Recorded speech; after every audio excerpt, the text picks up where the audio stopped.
సుమన్ టీవీలో మీ business promotions కోసం ఈ కింది నెంబర్ను సంప్రదించగలరు.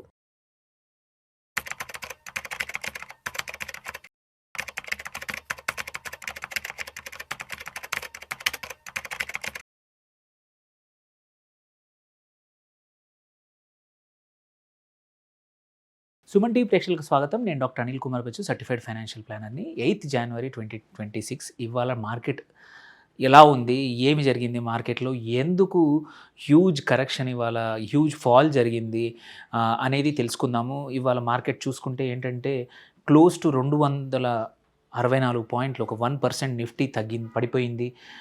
సో ఏదైతే స్ట్రాంగ్ సపోర్ట్ నిన్న మొన్న అనుకున్నామో 25,900 అది కూడా బ్రీచ్ అయింది. 25,877 దగ్గర క్లోజ్ అయింది.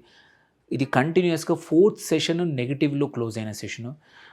సో వన్ ఇంపార్టెంట్ థింగ్ ఏంటంటే ఇన్వెస్టర్స్కి భయపడాల్సిన అవసరం లేదు. 1% పడిపోయినంత మాత్రాన long bull story of India 2026లో ఎటువంటి ఎఫెక్ట్ లేదు. ఏంటంటే రీసెంట్గా జరుగుతున్న ప్రొటెక్షనిజం, అమెరికా నుంచి జరుగుతున్న వొలటిలిటీ, అమెరికాలో జరుగుతున్న కొత్త టారిఫ్ భయాలు, ఏవైతే నిన్న ట్రంప్ కొత్త బిల్లు ఒకటి up to 500% tariffs Russian oil కొనే కంపెనీస్కి, రష్యాలో నుంచి వాణిజ్యం చేసే కంపెనీస్కి చేయొచ్చు అనే బిల్లుకి పర్మిషన్ ఇవ్వడం ఒకటి, and India US trade deal అనేది ప్రోగ్రెస్ అనేది తెలియకపోవడం కానీ. సో ఈ అన్ని కాంటెక్స్ట్లో తప్ప ఇది ఫాల్ అనేది ఏదో పెద్ద major correction, major changes in మన ఎకానమీ కానీ ఎటువంటి ఫ్యాక్టర్స్ కానీ డేటా కానీ అయితే ఇవాళ రాలేదు. సో ఇదంతా కాంటెక్స్ట్ చూసుకుంటే ఎఫ్ఐఎస్ అవుట్ఫ్లోస్ ఒకటి ఇవాళ కూడా నిన్న కూడా చూసుకుంటే ఒక 1,700 కోట్లు ఎఫ్ఐఎస్ అవుట్ఫ్లో ఉంది. సో దానివల్ల ఏంటంటే సెన్సెక్స్ కూడా ఇవాళ 780 పాయింట్లు పడిపోయింది, 0.91% పడిపోయింది. వీటికన్నా కూడా మేజర్ ఇంపాక్ట్ యాక్చువల్లీ ఏంటంటే ఇన్వెస్టర్స్కి Nifty mid cap and small cap index మాత్రం నియర్లీ 2% పడ్డాయి. దానివల్లే ఇన్వెస్టర్ సంపదను వచ్చేసి వాళ్ళు చూసుకుంటే 8 లక్షల కోట్లు వాల్యూ పడిపోయింది. మీడియా పరంగా చూస్తే ఆవిరి అయిపోయింది. బట్ ఏంటంటే మనకు తెలుసు, మనకిది ఏవైతే పాకెట్స్ ఓవర్ వాల్యూడ్ ఉన్నాయో అక్కడ మాత్రమే అగ్రెసివ్ ఫాల్స్ జరుగుతూ ఉన్నాయి. ఒక 15 రోజుల్లో Q3 రిజల్ట్స్ వస్తే వాల్యుయేషన్స్ సెట్ అవుతాయి అండ్ రీరేటింగ్ జరుగుతూ ఉంటుంది చాలా సెక్టర్స్, స్టాక్స్. అప్పుడు ఈ భయాలన్నీ పోయే అవకాశాలు ఉన్నాయి. లార్జ్ క్యాప్స్ ఇంపాక్ట్ అయ్యాయి, బట్ మిడ్ క్యాప్స్ మాత్రం 90% ఆఫ్ ద మిడ్ క్యాప్స్ ఇవాళ రెడ్లో ఉన్నాయి. సో మిడ్ అండ్ స్మాల్ క్యాప్స్కి టఫ్ టైం ఇంకా నడుస్తూ ఉంది. Hopefully it changes soon. మనము చూసుకుంటే ఎఫ్ఐఎస్ సెల్లింగ్ ప్రెషర్ ఒక మేజర్ కారణము, Trump tariff and trade fears ఒక కారణము. సో ఎక్స్పోర్ట్ సెన్సిటివ్ సెక్టర్స్ ఏవైతే ఉన్నాయో వాటి మీద ఎఫెక్ట్ ఇవాళ ఎక్కువ పడింది. ఈ ప్రొటెక్షనిజం అనేది యూఎస్లో పెరగడం వల్ల, కొత్తగా టారిఫ్స్ చేస్తాము, కొత్త బిల్లు చేస్తాము అని మాట్లాడడం వల్ల సెక్టోరల్ ట్రిగర్స్ ఏవైతే ఎక్కువగా ఎఫెక్ట్ అయినాయి చూసుకుంటే మెటల్స్ నియర్లీ 3.4% డౌన్ అయింది. హిందుస్థాన్ జింక్ కానీ నాల్కో కానీ ఏవైతే మనం ఫ్యూ వీక్స్ నుంచి బాగా పర్ఫామ్ చేస్తానని అనుకుంటున్నామో అది మేజర్గా ఎఫెక్ట్ అయింది. ఆయిల్ అండ్ గ్యాస్ సెక్టర్ కూడా ఇవాళ ఒక 3% డౌన్ అయింది. ఐటీ ఇంకొక 2% డౌన్ అయింది. పిఎస్యు బ్యాంక్స్ ఏవైతే లాస్ట్ 1 మంత్లో మంచి టైం చూసాయో అది కూడా, ఆ ఇండెక్స్ కూడా ఒక 2% డౌన్ అయింది. రియల్ ఎస్టేట్, ఫార్మా కూడా ఎఫెక్ట్ అయింది, because pharma is export oriented sector. On the whole చూసుకుంటే ఏంటంటే ఈ యుఎస్ వెనుజువేలా యొక్క సెంటిమెంట్ అండ్ వాళ్ళు ఇంకోటి అదొకటే కాదు, దానికన్నా నెక్స్ట్ ఏంటంటే అన్ని కంట్రీస్ ఇరాన్ నుంచి కూడా వాళ్ళ ప్రజల్ని, వాళ్ళ డిప్లొమాటిక్ స్టాఫ్ని, వాళ్ళ ఆఫీసెస్ని క్లోజ్ చేస్తూ ఉన్నాయి.